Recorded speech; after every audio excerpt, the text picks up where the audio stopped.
मजलिस इसलिए है कि आज जो हालात हैं, खास करके मुसलमानों के जो हालात हैं, आपकी जो स्थिति है, आपकी जो बदहाली है, ज्यादातर मुसलमानों को आगे का रास्ता नहीं दिख रहा। तो इस्लाम में जो बात बताई गई कि जब आगे का रास्ता न दिखे तो बेशक मशवरे में खैर है, इसलिए आपसे मशवरे के लिए आए हैं। आपको मशवरे की जरूरत इसलिए है कि जिस कौम में कुरान का पहला शब्द है इकरा, अल्लाह का पहला शब्द है इकरा, मतलब पढ़ो। आपकी पहली आयत है इकरा बिस्मे रब्बिकल लजी खलक। वो कौम आज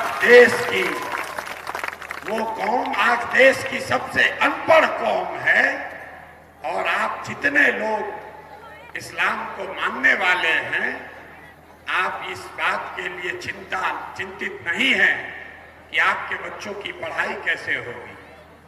आप ये मशवरा कर रहे हैं कि भाजपा कैसे हारेगी, लालू कैसे जीतेंगे, प्रशांत किशोर का क्या होगा, अमजद भाई का क्या होगा।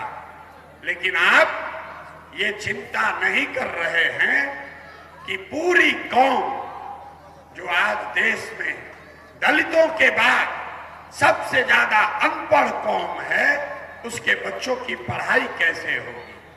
इसलिए मेरे भाई मशवरे की जरूरत है। ये मशवरे की मजलिस इसलिए है कि मुसलमानों को आपके हदीस में ये बताया गया कि हर मुसलमान का ये फर्ज है कि आप अपने बच्चों की चिंता कीजिए, अपने बच्चों के साथ इंसाफ कीजिए। हिंदुओं के धर्म में, हमारे ग्रंथों में ये बात नहीं लिखी गई है, लेकिन आपके हदीस में ये कहा गया कि हर मुसलमान का ये फर्ज है कि आप अपने बच्चे को अच्छा नाम दीजिए, उसकी अच्छी तालीम, तरबियत, परवरिश कीजिए। मशवरे की जरूरत इसलिए है कि आज आधे से ज्यादा मुसलमान अपने बच्चों के साथ चाह कर भी इंसाफ नहीं कर पा रहे।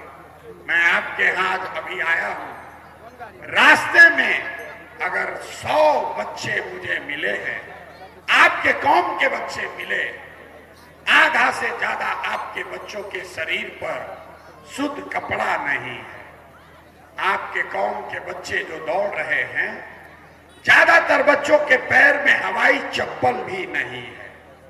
आज शुक्रवार है, मैं दावे के साथ कहता हूं, ज्यादातर गरीब परिवार, मुसलमान परिवार के बच्चे आज पढ़ने नहीं गए, और अगर कोई पढ़ने गया तो 11-12 बजते बजते खिचड़ी खाकर किसी सरकारी विद्यालय से रोड पर, मैदान में दौड़ रहा है, और आप और हम उसकी चिंता नहीं कर रहे।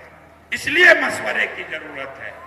मशवरे की जरूरत इसलिए है कि जिन मुसलमानों ने अपने पुरखों को, इस कौम को, इस देश के लिए अपना खून बहाते देखा, आज उसी देश के पार्लियामेंट में आपके खिलाफ कानून बन जाता है और आप कुछ नहीं कर पा रहे।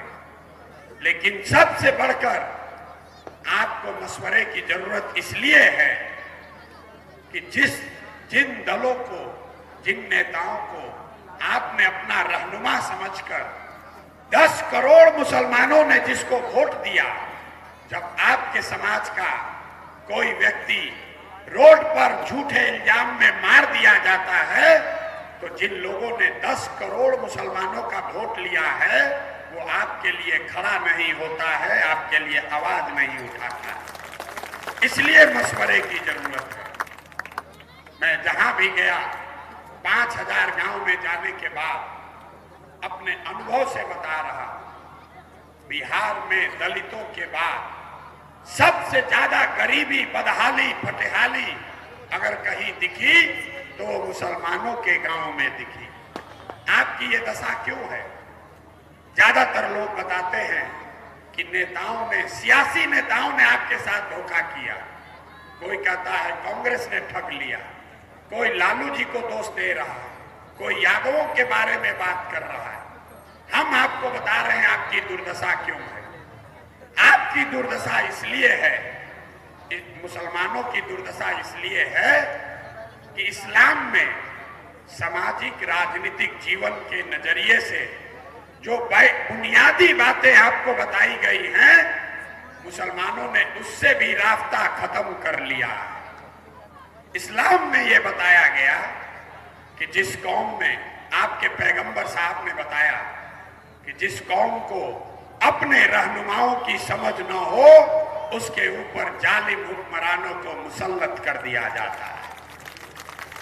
अगर आज का रहनुमा, आज का राजा, आज का लीडर, आज के हुक्मरान आपको जालिम दिखते हैं, चाहे वो बेलागंज के हों, बिहार के हों, देश के हों, अगर आज का हुक्मरान जालिम है, आपके बच्चों की चिंता नहीं करता है, तो कहीं ना कहीं पैगंबर साहब ने जो बात कही है उसको फिर से पढ़ने की जरूरत है। बात पैगंबर साहब ने कही है तो गलत नहीं हो सकती है। आधा मत पढ़िए। अगर आज के हुक्मरान जालिम हैं तो इसका मतलब है कि समाज से, मुसलमानों से कहीं न कहीं अपने रहनुमाओं को चुनने में गलती हुई है, तभी ये दुर्दशा हुआ है। ये बताने आपको आए। आप अपने बिहार में 30-35 साल के रहनुमाओं को चुनने का निर्णय देखिए। लोग किसी को वोट क्यों देता है? वोट देने की 3 वजह है। आप वोट देते हैं अपने और अपने बच्चों के, समाज के विकास के लिए। दूसरी वजह है आप वोट देते हैं राजनीतिक भागीदारी के लिए। तीसरी वजह है आप वोट देते हैं अपने राजनीतिक विरोधी को हराने के लिए। इन तीनों वजहों पर आप अपने 30-35 साल के निर्णय को, वोट देने के निर्णय को जरा जांच कर देखिए। विकास तो